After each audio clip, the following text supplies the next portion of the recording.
जी अस्सलाम वालेकुम जी। Welcome to Kazi speaks. मैं उम्मीद करता हूँ आप सब लोग बिल्कुल खैरियत से होंगे और यकीनन आप लोगों का आज का दिन भी ट्रेडिंग के लिहाज से अच्छा गुजरा होगा। तो बिल्कुल मार्केट की क्लोजिंग पे अगर देखें तो सेलिंग आई है। इससे पहले मार्केट आपकी साइड में रही है। वॉल्यूम देखें 163 मिलियन का वॉल्यूम, 800 पॉइंट निकले हैं। मार्केट ने क्लोजिंग दी है 1,18,877 पे। मार्केट का हाई देखें 1,20,590। मार्केट का लो देखें 1,18,672 और मार्केट ने 800 पॉइंट आपके निकाल दिए हैं। तो पहले समरी पर नज़र मारते हैं, उसके बाद कुछ शेयर देखेंगे। अब DCL के अंदर इन्वेस्टर एक्टिव हैं और मुकम्मल तौर पे जो है जुआ चल रहा है। उम्मीद है कि DCL को मे भी यहाँ से 15, 18, 20 भी कर सकते हैं। 40 मिलियन का वॉल्यूम है। ICIBL के अंदर आज वॉल्यूम पड़ा है 31 मिलियन का और बड़ा स्ट्रॉन्ग आज इसने गेन दिया है। के इलेक्ट्रिक आपका डाउन है, 30 मिलियन का वॉल्यूम है। WTL आपका देखें तो साइडवेयर है, 24 मिलियन का वॉल्यूम है। FFL आपका साइडवे 18 मिलियन का वॉल्यूम है। कोसम आपका डाउन है, 15 मिलियन का वॉल्यूम है। नेशनल बैंक आपका पॉजिटिव है, 11 मिलियन का वॉल्यूम है। SSGC थोड़ा सा डाउन है, 11 मिलियन का वॉल्यूम है। मैपल लीफ आज आपका डाउन हो गया। सीमेंट आज डाउन गया है, 10 मिलियन का वॉल्यूम है। PASL आपका पॉजिटिव है, वॉल्यूम अच्छा है। यहाँ पे देखिए ICIBL चला है। TPLT आज हमने बाई की है, कैप हुआ है फौरी। और FTPL हमने बाई किया हुआ था ऑलरेडी 3 का और देन उसके बाद 3.20 का हमारा TP था, 3.15 से वापस आ गया है। ICCI आपके पास कैप है, देन आपके पास फर्स्ट लीड कैपिटल मुडारबा कैप है, धनाला एंटरप्राइजेज आपके पास कैप है। RUPL आपके पास कैप हुआ पड़ा है, वॉल्यूम ठीक है। और आर्टिस्टिक डेनिंग में लिमिटेड जी काफ़ी टाइम बाद कैप हुआ है। BAPL आपका लोअर लॉक है, वॉल्यूम भी अच्छा है। मीरपुर ख़ास है जी आपके पास लोअर लॉक है। देन अगर देखें तो यहाँ पे CPB आज हमने इंटरडे लिया था, 29 का स्टॉप लॉस था, 82 है और तकरीबन 7.5% डाउन है। HWQS आपका लोअर लॉक के करीब है। और देन दाऊद इक्विटी लिमिटेड जिस तरह से ऊपर गया था अब उसी तरह से आपका नीचे आ रहा है। तो अब ज़रा बात करते हैं सर्किट ब्रेकर्स की। अपर कैप लोअर कैप क्या कहते हैं। आपके पास ADMM अपर कैप है, ECOP अपर कैप है, FECM जो है आपके पास जो है अपर कैप है। इसके अलावा अगर देखें तो आला एंटरप्राइजेज है, IBLHL आपके पास कैप है। देन आपके पास ICCI है और देन माजद जी थोड़ा मेरा लैपटॉप जो है थोड़ा इशू कर रहा है, शायद थोड़ा वायरस आ गया है इस वजह से। तो देख लेते हैं मज़ीद शेयर को भी। और KHYT है, देन KOHTM है, ओट्सू है, देन पाक डेटा काम है, देन आपके पास PKGP है। आगे आ जाए जी, पाकिस्तान पेपर प्रोडक्ट हमने बाई किया हुआ था ऑलरेडी काफ़ी टाइम पहले, कैप हुआ है।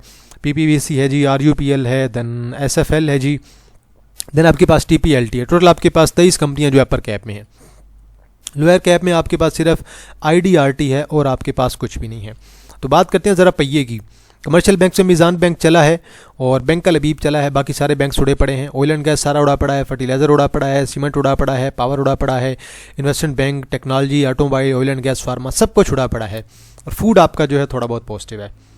अब आज जो न्यूज़ आई हुई थी वो ये आई हुई थी कि जो आपके लोकल जो प्रोड्यूसर हैं ऑयल एंड गैस के, उन पे जो है अब जो है मेरे ख्याल में जो है सेल्स टैक्स जो है वो लगाने वाले हैं। तो भले इससे जो है 18% अगर टैक्स लगाएंगे तो फिर आप ये देखेंगे कि आपके पास जो है काफ़ी हद तक जो है जनरल जो है वो टैक्स लगाने वाले हैं, GST लगाने वाले हैं, जनरल सेल्स टैक्स। तो आपका ऑटोमोबाइल सेक्टर डाउन आएगा, लाजिमी बात है। आपके ऑलमोस्ट सारे के सारे ऑटोमोबाइल सेक्टर पे जो है फ़र्क पड़ेगा, जो पाकिस्तान के अंदर जो है गाड़ियों के पार्ट्स कंबाइन करके जो गाड़ी जो है वो कंप्लीट कर रही हैं। साजगार पे भी अच्छा खासा इम्पैक्ट पड़ रहा है। साजगार इसलिए आपका डाउन आ रहा है, गैल आपका डाउन आ रहा है, गंधारा आपका डाउन आ रहा है, एचकार आपका डाउन आ रहा है। तो ऑलमोस्ट सारी की सारी जो है आपका ऑटोमोबाइल सेक्टर डाउन आ रहा है और आना भी चाहिए। अब दूसरी न्यूज़ ये है कि रशिया और यूक्रेन की वार जो चल रही है, यूक्रेन ने रशिया पे कल बहुत ही तगड़ा अटैक किया है और एक दफ़ा उन्हें ये बताया कि भाई हम भी पावर में हैं, तो और बहुत ही स्ट्रॉन्ग अटैक किया है, उनका काफ़ी ज़्यादा नुकसान किया। उसके बाद जो है रशिया ने भी कल जो है उन पर अटैक करने की कोशिश की है। उसके बाद अब हालात ये हैं कि ऐसे लग रहा है कि भाई, और ऐसी न्यूज़ चल रही है कि मे बी किसी न्यूक्लियर वार की तरफ जो है हम ना चले जाएं और मे बी थर्ड वार जो है हमें देखने को ना मिले। तो अगर रशिया अटैक कर देता है यूक्रेन पे तो हालात जो है वो काफ़ी ज़्यादा बिगड़ सकते हैं। और उसी न्यूज़ की वजह से मार्केट के अंदर आज हमें बाइंग नज़र नहीं है। इन्वेस्टर उसी वजह से आज चुप बैठे हैं, इन्वेस्टर ने किसी किस्म की बाइंग नहीं की। तो ये जो वॉल्यूम की इंडिकेशन है ना, लेस वॉल्यूम की इंडिकेशन, लो वॉल्यूम की इंडिकेशन, ये यही बता रही है कि मार्केट के अंदर जो है एक नेगेटिव न्यूज़ जो है वो इंटरनेशनल तौर पे है। लेकिन उम्मीद है कि हमें इंशाल्लाह जो है जल्द ही ईदी मिल जाएगी मार्केट से। बाकी ऑयल एंड गैस की सर्कुलर डेट की न्यूज़ चल रही है, पावर सेक्टर के सर्कुलर डेट की न्यूज़ चल रही है।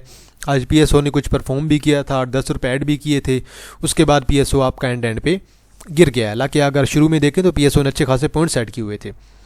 पीकेजीपी ने 78, नेशनल फूड ने 51 जो कैप हुआ है ऑलमोस्ट, मिजान बैंक ने 33, नेशनल बैंक ने 29, बैंक लबीब ने 23, ईपीसीएल ने 17, जीएचजीएल ने 17, टीजीएल ने 11, स्टैंडर्ड चार्टर्ड बैंक ने आपके 6 पॉइंट ऐड किए हैं, फैसल बैंक ने 4 किए हैं।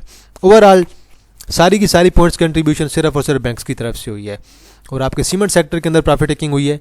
डेरा गाजी खान सीमेंट ने 29 पॉइंट निकाले हैं, ओजीडीसी ने 32, एफर्ट ने 46, मैपल लीफ ने 46, एमसीबी ने 49, लकी सीमेंट ने 56, एफएफसी ने 56, पीपीएल ने 65। हमारा तो एफएफसी का 373 का टीपी अचीव हुआ है, हिट हुआ है। उसके बाद मेरे ख्याल में 365 पे क्लोजिंग देगी 8-10 रुपये पे निकाल के। पीपीएल ने 65 पॉइंट निकाले हैं, एंग्रोल्डिंग ने 102 और सिस्टम ने 164 निकाले हैं। आगे जाके हम सिस्टम पे भी आज ज़रा बात करेंगे, क्योंकि सिस्टम अब जो है आपका एक्स हो चुका है, स्टॉक स्प्लिट हो चुका है। बात करते हैं ज़रा इंडेक्स के बारे में। वॉल्यूम बिल्कुल लो है, और जब वॉल्यूम लो हो, कैंडल आपके पास रेड पड़े, इसका मतलब ये है कि मज़ीद थोड़ी बहुत सेलिंग आ सकती है। लेकिन मार्केट के अंदर वॉल्यूम ना होना इंडिकेशन ये है कि मार्केट के अंदर वॉल्यूम आएगा जब इन्वेस्टर एक्टिव होंगे। एक बात क्लियर जहन में आप लोग जो है बिठा लें, आपके जो इंडिविजुअल्स हैं उनके बाइंग की वजह से कभी भी मार्केट के अंदर मूव नहीं आती है, मार्केट के अंदर वॉल्यूम नहीं आता है, इन्वेस्टर जब तक बाइंग नहीं करेंगे। तो कल जो मार्केट की आपकी सपोर्ट होने वाली है वो आपके पास है 1,18,200। उम्मीद है कि 1,18,200 पे इंडेक्स जाके रुक जाएगा। अगर थोड़ा बहुत और नीचे आता है तो 1,17,400 के राउंड अबाउट आपका इंडेक्स रुक जाएगा। ये आपकी 1-2 शॉर्ट टर्म की सपोर्ट है। उम्मीद है कि यहाँ से इंडेक्स आपका सपोर्ट जो है पकड़ जाएगा, और अगर यहीं से सपोर्ट पकड़ता है तो इंशाल्लाह हमें ईदी भी मिल सकती है। तो बल ये एक दिन की गेम है, एक दिन के अंदर ही सपोर्ट बनाएगा और देन उसके बाद रिकवरी पॉसिबल है। फौरी तौर पे वॉल्यूम आपका इंडेक्स के अंदर आ जाएगा। अब भाई सीधी बात, अब माड़ी को आपको रखना ही पड़ेगा। आपको अगर ये लग रहा है आप एक दिन के अंदर अमीर हो जाएंगे, तो मेरे भाई नहीं होने वाले हैं। आपको क्वार्टर के रिजल्ट तक रखना पड़ेगा, चाहे वो जुलाई के एंड पे आता है, अगस्त के स्टार्ट में आता है रिजल्ट, आपको रखना ही पड़ेगा। कुछ इसके अंदर मजीद कुछ टेक्निकल आपके काम नहीं करेंगे। टेक्निकली ठीक है, जमा हो रहा है, वॉल्यूम पड़ रहा है, लेकिन फंडामेंटल ये कहते हैं कि मेरे भाई आपको 610 पे भी मिले, आपको 500 600 पे मिले, 580 पे मिले, आपको और बाय करना होगा, और आपको इसे कम से कम क्वार्टर के रिजल्ट आने तक रखना पड़ेगा। तो इंशाल्लाह 700 तक कर सकता है। अब लकी सीमेंट भी सेम सिनेरियो है। मैंने कल आप लोगों के लिए एक बड़ी लॉन्ग सी वीडियो बनाई है। मैंने कल आपको इसके बाइंग लेवल भी बताए हैं, मैंने आपको सपोर्ट भी बताई है, मैंने आपको रेजिस्टेंस भी बताया है, मैंने आपको हर चीज़ बताई है, प्रोडक्शन भी बताई है। मैंने आपको इनकी ये बताया टोटल प्रोडक्शन कितनी है, और किस किस कंट्रीज़ में इनके जो है वो प्लांट है, पाकिस्तान में किस जगह पे हैं, और टोटल इनकी प्रोडक्शन कैपेसिटी कितनी है, कहाँ ये एक्सपोर्ट कर रहे हैं। तो वीडियो जो है मैं एंड पे ऐड भी कर दूंगा, तो वो अगर आप वॉच करेंगे तो मेरे ख्याल में लकी सीमेंट में आपको काफ़ी ज़्यादा सेटिस्फेक्शन मिलेगी कि भाई हमें इसमें इन्वेस्टमेंट करनी चाहिए और सब्र के साथ करनी चाहिए। आज के वॉल्यूम की बात करें, तकरीबन 1 मिलियन का वॉल्यूम पड़ा है, रेड कैंडल पड़ी है, और तकरीबन जो है आज 2.5-3 रुपये इसने निकाल दिए हैं। पीएसओ को देखें जी, आज तकरीबन 3.5 मिलियन का वॉल्यूम पड़ा है। हाई देखी 378 का है, लो देखी 363 का है, क्लोजिंग दी है 364.80 पे। तो हाई को बरकरार नहीं रख पाया। 378 का हाई देखें और 364 देखें तो बंदा इस लिहाज से अगर देखे तो तकरीबन 14 रुपये आपके जो है वो ऐड करने के बाद दोबारा निकल आए, माइनस हो गए। मतलब कि ऑयल एंड गैस की न्यूज़ तो चल रही है, लेकिन जब तक सर्कुलर डेट क्लियर नहीं होगा आप लोगों को टेंशन होगी। तो ये अभी थोड़ा और नीचे आएगा, तो मैं तो 360 का वेट कर रहा हूँ, उसके बाद 355 का, दैन 350 के राउंड अबाउट, और दैन 340 के राउंड अबाउट। यहाँ पे मुझे मिला तो मैं तो इसे बाय करने की कोशिश करूँगा। और अगर आप लोगों ने रखना है तो 450-500 की न्यूज़ है, लेकिन सर्कुलर डेट जब तक क्लियर नहीं होता ये आपका परफॉर्म नहीं करने वाला है। एसएनजीपी ने भी आज निकाले हैं जी, तकरीबन 1.5 रुपये निकाला है, 115.70 पे क्लोजिंग दी है। और एसएनजीपी भी आपका मज़ीद डाउन आ सकता है, क्योंकि मार्केट के साथ साथ शेयर आपके डाउन आएंगे। एसएनजीपी को हम लोग देखेंगे 110 के राउंड अबाउट, 110 के राउंड अबाउट आता है तो यहाँ से अगर रिकवरी देगा तो अगला हाई इंशाल्लाह 128 प्लस का लग सकता है। अगर लॉन्ग टर्म की मैं आपको एक चीज़ बता रहा हूँ, एसएनजीपी के अंदर जो लॉन्ग टर्म की न्यूज़ है वो ये है कि एसएनजीपी 175-180 करेगा। ये लॉन्ग टर्म की न्यूज़ है कि जब इंडेक्स आपका 1,30,000, 1,35,000, 1,50,000 की तरफ जाएगा तो करेगा, उससे पहले नहीं करने वाला। सिस्टम का जी स्टॉक स्प्लिट हो गया है, और आज की ये रेड कैंडल पड़ी है, और इस कैंडल को अगर देखें तो तकरीबन आज काफ़ी ज़्यादा नीचे ओपन हुई है कैंडल आपकी, और आखिरी दिन तो तकरीबन यहीं पे क्लोज हुआ था, 540-102 पे आ गया है। स्टॉक स्प्लिट जो है अब आपका हो गया है। अब ज़रा बात करते हैं इसके टेक्निकल्स की। अब देखें, जब भी स्टॉक स्प्लिट होता है ना, शेयर उसके बाद आपकी जो है वो सपोर्ट बनाने की कोशिश करता है। अब ये सपोर्ट बनाने की कोशिश करेगा, जैसे सेम लकी सीमेंट के साथ हुआ था, अब इसके साथ भी कुछ इस किस्म का हो सकता है। अब ये अपनी सपोर्ट बनाएगा, यहाँ पे आ गया है। अब इसकी जो सपोर्ट है तकरीबन, अब ये आलमोस्ट 100 की सपोर्ट पे है। 100 ब्रेक करेगा तो देन अगली सपोर्ट 95 की, 95 के बाद देन 90 की सपोर्ट है।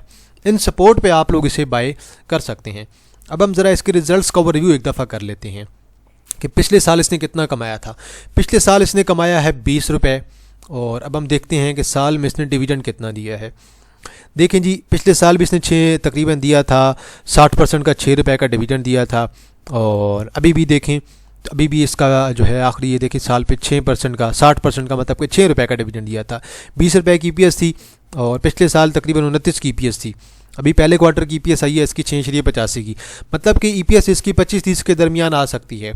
तो डिविडेंड तो ये आपको ज़्यादा नहीं देने वाले हैं, डिविडेंड तो ये आपको इतना ही देने वाले हैं।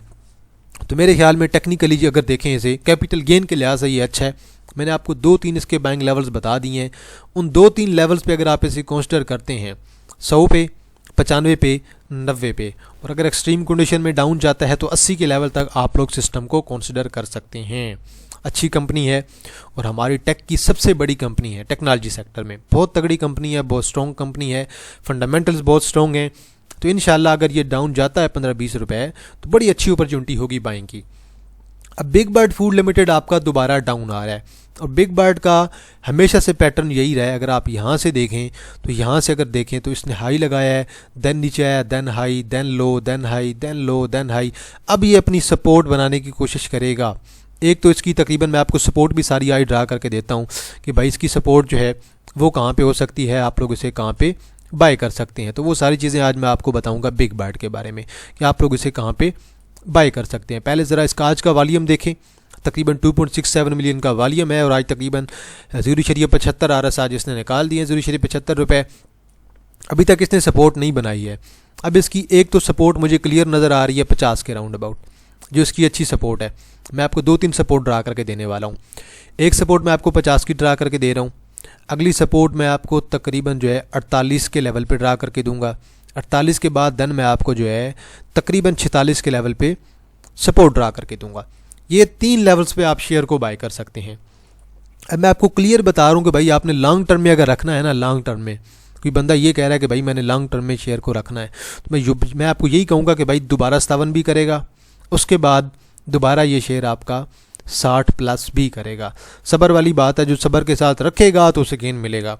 अब ट्रेड इसके अंदर कंप्लीट हो चुकी है, अब दोबारा ये शेयर आपका बाइंग पोजीशन पे आ रहा है। अगर आप चीज़ देखें तो जो इसके अंदर एक अच्छी चीज़ है, वो अच्छी चीज़ ये है, मैं आपको क्लियर बता देता हूँ।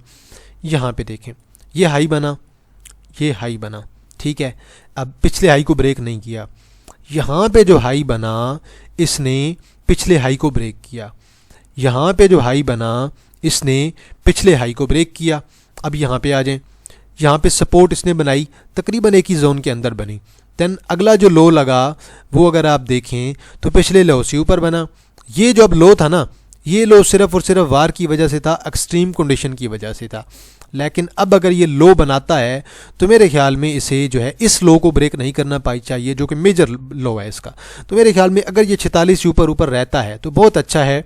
अगर 46 से ऊपर ऊपर यहाँ से अगर ये करेक्शन यहाँ तक आके अगर आता है, नीचे आता है, तो मेरे ख्याल में यहाँ तक दोबारा जो है आप लोगों को जो है एक नेक्स्ट रैली जो है देखने को इसके अंदर मिलेगी, या मे बी यहाँ से आपको एक नेक्स्ट रैली जो है यहाँ तक भी लॉन्ग टर्म में दिखाई दे सकती है। तो ये सब्र की बात है।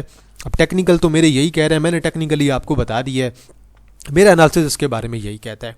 बाकी प्रेमा के अंदर इंशाल्लाह इन्वेस्टर एक्टिव हैं, प्रेमा के अंदर मूव आ सकती है, और इंशाल्लाह सीमेंट सेक्टर ने आज थोड़ी सी डाउन टर्न लिया है, चलें कोई बात नहीं, सीमेंट के अंदर दोबारा मूव आ जाएगी। अब देखना यह है कि बजट कब आता है, बजट में क्या चीज़ें आती हैं। 12 तारीख को बजट आएगा, आज सोमवार है, मंगल बुध जुमरात आपके पास जो है 3 दिन हैं, और तकरीबन उसके बाद जुमा जो है आपका छुट्टी होगी। तो जुमे के बाद मार्केट आपकी ईद के बाद जो है शायद मंगल को ओपन होगी, तो सोमवार की आपके पास छुट्टी है। हज भी आ जाएगा, जुमे की छुट्टी आपकी हज में आ जाएगी। दैन उसके बाद जो है हफ्ता इतवार सोमवार आपकी ईद आ जाएगी, तो मंगल वाले दिन जो है आपकी मार्केट जो है इंशाल्लाह ओपन होगी। तो अब जो है आपको बड़े ही एहतियात के साथ काम करना पड़ेगा। बजट पे नज़र रखें, बजट में ये देखें किस रिलैक्सेशन मिल रही है और किस रिलैक्सेशन नहीं मिल रही है, और मार्केट आपकी इंशाल्लाह उसी लिहाज से परफॉर्म करेगी। अभी तो मार्केट ने सेक्टर वाइज चलना है, जब न्यूज़ आपकी लगेगी ना तो मार्केट आपकी सेक्टर वाइज भी चलेगी। तो बल ये कुछ शेयर थे जी, आज हमने इनको देख भी लिया है। बाकी ज़रा एक अनाउंसमेंट कर लेते हैं जी प्रीमियम ग्रुप की। अगर किसी ने ज्वाइन करना है तो ईद तक आपकी एडमिशन ओपन है। वैसे तो मैंने जो है जुमे तक एडमिशन क्लोज़ कर देने हैं, लेकिन आप लोगों के लिए मैं सोमवार तक कर रहा हूँ। ये आपकी जून की फ़ीस होगी, जिसने भी ज्वाइन करना है आप लोग ज्वाइन करें। आज 2 तारीख है और ये आपकी जो फ़ीस है जुलाई की 6-7 तारीख तक काउंट होगी। 1 महीना आपको पूरा मिलेगा। जिसने ज्वाइन करना है आप लोग ज्वाइन करें। 1500 इसकी फ़ीस है। नीचे मेरा व्हाट्सअप नंबर मेंशन है 031662653730 0316 6265 373। ग्रुप के अंदर डेली की 3 से 4 इंटरडे कॉल्स होती हैं, महीने के 12 से 15 स्विंग्स कॉल, महीने के 12 से 15 इन्वेस्टमेंट कॉल। नंबर मेंशन है, आप लोग व्हाट्सएप पे रब्ता करें, मैं आपको सारे ही डिटेल्स प्रोवाइड कर दूंगा। एक दूसरी अनाउंसमेंट कर देते हैं जी डोनेशन वाले ग्रुप की। आप लोगों को पता है कि मैं जो है 5-6 माह से एक डोनेशन का ग्रुप भी चला रहा हूँ। अल्लाह का शुक्र है, और आप लोग जो है काफ़ी ज़्यादा डोनेट भी करते हैं। मैं ख़ुद भी अपनी तरफ से डोनेशन करता हूँ लाजमी, क्योंकि डोनेशन जो है ये आपका एक किस्म का सदका होता है और ये आपको हर जो बुरी मुसीबत से बचाता है। तो मैं ख़ुद भी करता हूँ, मेरे अपने दोस्त जो हैं वो भी करते हैं, अपनी फैमिली में से भी मेरे मेंबर जो हैं वो भी करते हैं डोनेट। तो आप लोग भी लाजमी करें। और अभी ईद पे मैंने डोनेशन लाजमी करनी है। अभी करंटली हमारे पास तकरीबन 1,40,50 हज़ार के राउंड अबाउट डोनेशन है, और अभी तकरीबन 50 से 80 हज़ार मैंने जो है ईद पे डोनेट कर देना है। इसके बाद मेरा इरादा ये है कि एक स्कूल है, वहाँ पे हमने 10 से 15 बच्चे जो हैं, प्राइवेट स्कूल है, तो वहाँ पे हमने 10 से 15 बच्चों की जो है फ़ीस जो है वो इंशाल्लाह हर महीने हमने पे करनी है। तो वो बल उनकी 1500-2000 फ़ीस होगी, तो वो हम इंशाल्लाह 10 स्टूडेंट उठाएंगे और हम उनकी जो है इंशाल्लाह हर महीने जो है फ़ीस पे करेंगे। और मेरा जो आइडिया है वो ये है कि जो छोटे बच्चे हैं जो कि 5वीं से छोटी क्लास में हैं, उन पे अगर बंदा इन्वेस्ट करे ना तो वो बेहतर होगा, क्योंकि छोटे बच्चों पे इन्वेस्ट करना भी चाहिए। और जो लोग फ़ीस पे नहीं कर सकते हैं उनके लिए अच्छी अपॉर्चुनिटी भी होगी। और जो छोटे बच्चे होते हैं ना, उनके अंदर ना एक सलाहियत होती है कि वो चीज़ों को समझते हैं। जब उन्हें लगता है कि यार हमें पढ़ना चाहिए, उनके माँ बाप गरीब हैं, तो उनमें उनकी अगर बंदा फ़ीस पे करे ना, उन्हें समझाना आसान होता है और वो चीज़ जल्दी पिक कर जाते हैं। जो 9-10 के बच्चे होते हैं वो ऑलरेडी अपनी 10वीं की डिग्री कंप्लीट करके, और आपको पता है मोबाइल का दौर आ गया है, तो 9वीं-10वीं वाले बच्चे तो जो है वो बिगड़े होते हैं मुकम्मल तौर पे। तो अगर काउंसलिंग की जाए तो मेरे ख्याल में आपकी 4th-5वीं के बच्चों की जाए तो उनका फ्यूचर अच्छा समझ सकता है। तो इंशाल्लाह उनकी हम जो है फ़ीस भी पे करेंगे। इसके लिए अलग हमारा जैज़ कैश का अकाउंट भी है, नीचे मेंशन भी है 030698722238, और इसी पे मैंने व्हाट्सअप ग्रुप भी बनाया हुआ है। आप लोग अगर ज्वाइन करना चाहते हैं मुझे आप व्हाट्सअप करें इसी नंबर पे, मैं आपको अपने डोनेशन के ग्रुप में भी ऐड कर दूंगा ताकि चेक एंड बैलेंस आप लोग देख सकें। और जिसने डोनेट करना है, जितना अपनी इस्तात के मुताबिक 500 करते हैं, 1000 करते हैं, 10 करते हैं, 50 करते हैं, 100 करते हैं, कोई मसला नहीं, अपनी इस्तात के मुताबिक लाजमी डोनेट भी करें। जैज़ का इसी अकाउंट पे भी बना हुआ है। तो आज के लिए इतना है जी। तो एंड पे जो है मैं इंशाल्लाह जो है अपनी जो लकी सीमेंट की वीडियो थी वो यहाँ पे स्क्रीन पे ऐड कर दूंगा, और लकी सीमेंट की वीडियो आप लोगों ने देख लेनी है, क्योंकि वो वीडियो बहुत इंपॉर्टेंट है। वो मैंने आप लोगों के लिए लॉन्ग टर्म के लिए वीडियो बनाई है और फेस कैम के साथ बनाई है। इंशाल्लाह वो वीडियो आप लोगों को बहुत अच्छी भी लगेगी। तो इंशाल्लाह जी आप लोगों के साथ दोबारा मुलाकात होगी एक नई वीडियो के साथ। तब तक आप लोग अपना ख्याल रखिएगा। अल्लाह हाफिज़, फ़ी अमानिल्लाह।